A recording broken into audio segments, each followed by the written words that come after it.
In this video, I'm going to show you how to find penny items at Dollar General. If you find this video helpful, please consider to like this video and subscribe to my channel.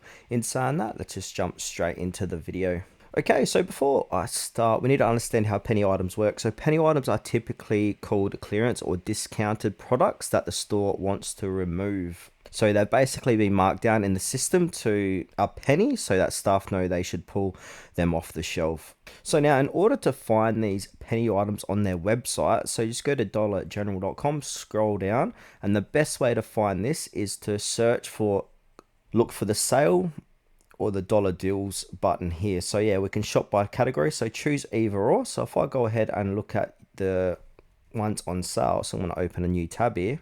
So basically we're just going to scroll down and look at all the items on sale. So a few of these might not be penny items, but they're going to be dirt cheap, as you can see, and they got huge discounts. So let's go ahead and check out the dollar deals.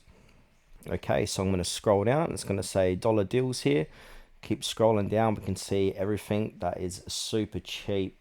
So basically you might be able to find penny items here, but at the moment these are just all for $1 or less. So we can go ahead and click on view more and come back to this site daily or weekly, because they do update this and you might find those penny items inside of their website.